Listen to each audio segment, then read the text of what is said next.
Actions speak louder than words. Well, thanks for checking out the web show. Awesome fun to catch up with Annette Larkins. I randomly found her video through social networking on Facebook, this news clip that had gone viral all around the world. I wish I could show you some of that clip, but they've copywritten it. But here's some footage from Annette from her page on YouTube. What an incredible lady.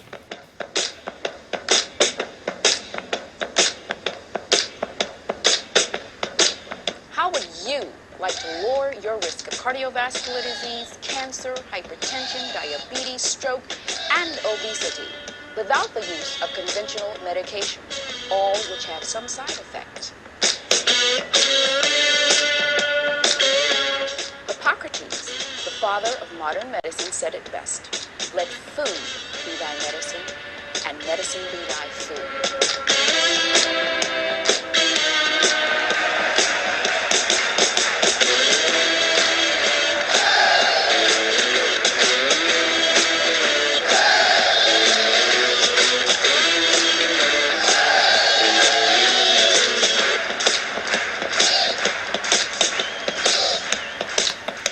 Yeah, so it's a brilliant message that's going right around the world at the moment via social networking, everybody forwarding the clip that sees it. Annette Larkins, you can check out her website and read all about her there, her biography and her amazing books that she's written about health, the DVD that she made a few years ago.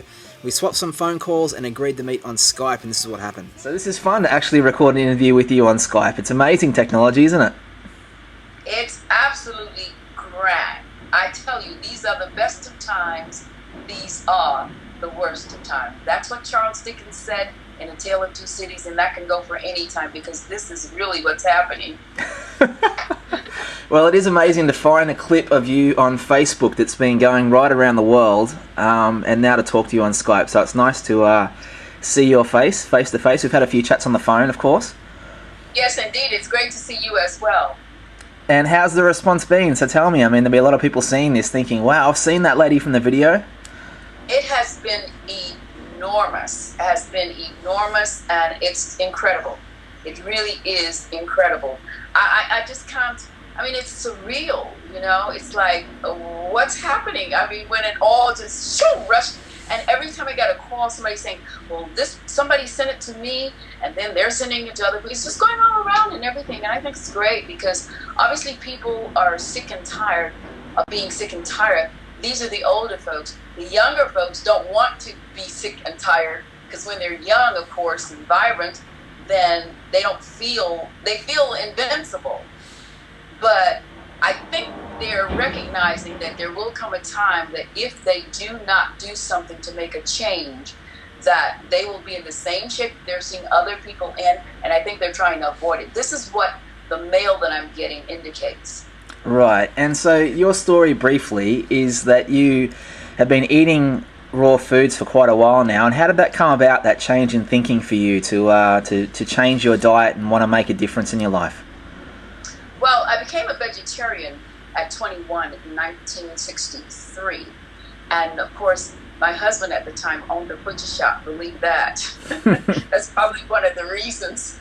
Right. I used to be in that shop and I'd see those half cows hanging in the back, you know, on hooks. Yeah. And it was just, you know, it was like, oh, this doesn't look right. And of course that wasn't anything that was outwardly noticeable, but it came, you know, it was some kind of an inside thing. I mean, because meat, this is what we ate. Did I know anything differently? No, I didn't. And then it did become conscious. Yeah, I became conscious of the healthy reasons because I was feeling good having abstained from all that dead animal flesh in my body. I felt really good. And then the next thing I think was the white stuff, all of the white rice and the white flour and the white sugar, all of those things. And later it progressed into abstaining from the dairy products, you know, eggs and all that kind of stuff. And then somewhere down the line, it became raw. First time I read anything about raw, I thought, well, jeepers creepers. I mean, haven't I done enough? I didn't really say that, but, you know, that's the way it seemed because I'm thinking, no cooked food? What is that? It was so strange, you know, to even hear this concept. But it made sense to me, and I kind of filed it away in the back of my mind. And anyway, here we are. You ever been to Australia? I've not been to Australia. Are you going to invite me? Yes, we're gonna have to change that. Yes, I must come to Australia. I would love to go, and I think I'd like to go into the outback. Really? Is Crocodile Dundee going to be there? Is that one of your favourite films, is it? Yes, indeed. Positively. Yes. Well, I've always been like asking people about from all around the world about chasing dreams and living dreams. Have you always been a big dream chaser yourself? That's an interesting question. I have always I've done several things. You know, I've performed on the stage. I sang. I've done a few things in my life. But chasing dreams, I don't know. I wanted a family. I wanted a husband and children, and I got that very early on. I was married at 16 and had my first child at 18. The next one, 10 months and 18 days later at 19. Wow. Then I said I've contributed to the perpetuation of the species, and I'm done. And that was it, because they were like having twins. They were like having twins. But as far as dreams go, I really, that was one of the things. I've just been very busy doing things that I wanted to do.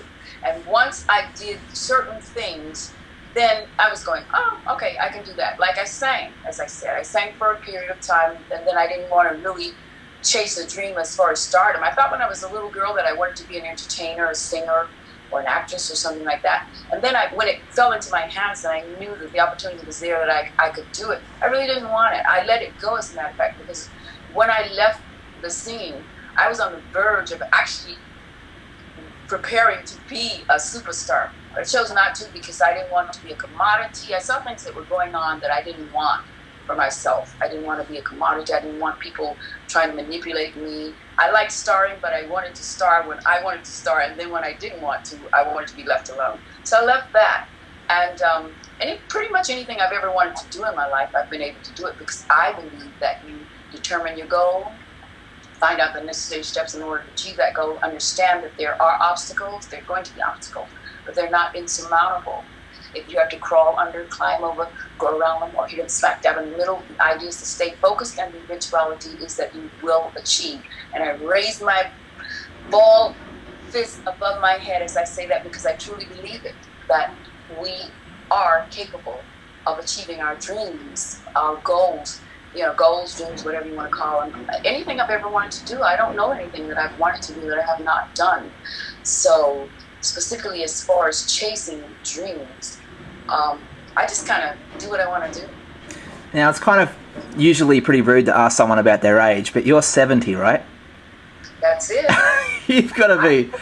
What's the youngest guy that's ever hit on you? I'm sorry? What is the youngest guy that you think that's ever, hit on you? Probably about 19, I guess.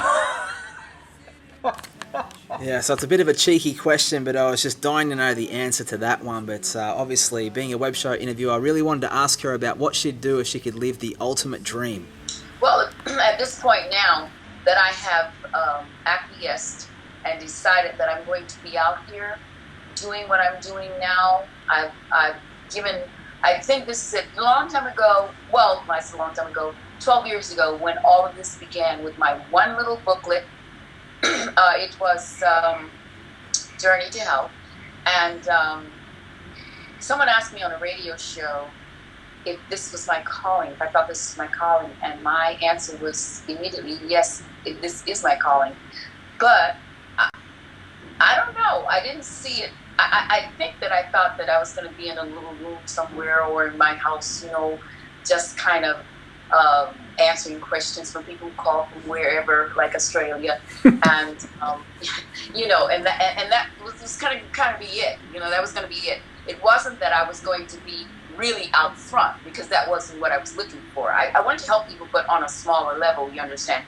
But now I am accepting the challenge. I am accepting that I'm going to do this. And so let me tell you this: I don't have step. Okay, I do not have step. So the fact that I'm doing this now and I've accepted the challenge to do it, then my dream, my ultimate dream, is that I could get to as many people and just from my heart make as many people ready to jump out of bed at whatever time, 4:30, 5:30 in the morning, ready to meet the day, ready to help themselves be better so that enables them to help other people be better and spread the word, spread the message across the world, and let's get healthy because health is wealth.